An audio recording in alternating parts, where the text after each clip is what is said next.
जय जगन्नाथ। आज हूँ महाप्रभु सूर्यनारायणकर श्यांब दशमी व्रत। तेबे प्रत्येक माँ माने ये श्यांब दशमी व्रत पालन करिथांती। तेबे सूर्य पूजा बेले कौन सब व्यवहार करा जाय थाए, कौन सब व्यवहार करा जाय न थाए, आसंतु जानिबा।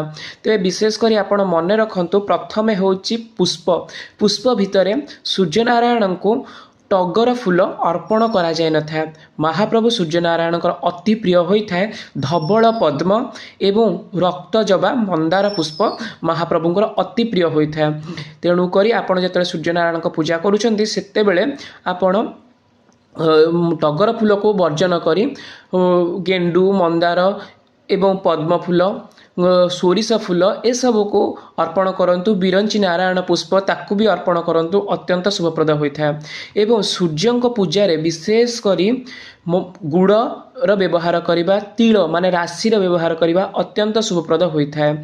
एवं सूर्य नारायण को जेतेबेले अर्घ्य चढ़ाउचंती तंबा तंबा पात्र रे सूर्य नारायण को अर्घ्य देले अत्यंत शुभप्रद होता है। एवं सूर्य अर्घ्य सदा सर्वदा नदी पुष्करिणी रे करवा अत्यंत शुभप्रद होता है। कारण सूर्य को जो जल दि जाए ताहाकू पाद रे माड़ी की जीवा भल न थाए। तेणुक पादरे केबे माड़े ना।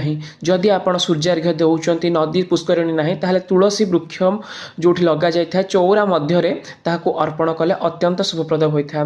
एवं सूर्य को जो अर्घ्य देउचंती सदा सर्वदा मनरे परिकल्पना करिवे कि तांका मस्तक रे आमे अर्घ्य प्रदान करूचु, किंतु केबे हेले भी आपण मनरे भाबिबेनी कि तांका पादरे आमे पूजा करूचु। कारण सूर्यंकर पाद पूजा करिबा संपूर्ण भाव रे शास्त्र विरुद्ध होता है। सूर्यंकर पाद पूजा करा जाय न थाए। एवं सूर्यंकर जो मूर्ति भी आपण पूजा करूचंती सेथिरे सूर्यंकर पाद अंकन करा जाय न थाए बा चित्रित होई न थाए। जेतेबेले आपण सूर्यमंडल आंकुचंती सेतेबेले सूर्यंकर पाद चित्र केबे अंकन करिवे नाही। सूर्यंक पादरे कुष्ठ रोग रही है। तेणुक कृष्ण वर्णर कुष्ठ रोग रही जो पाद को पूजा करा जाय न थाए।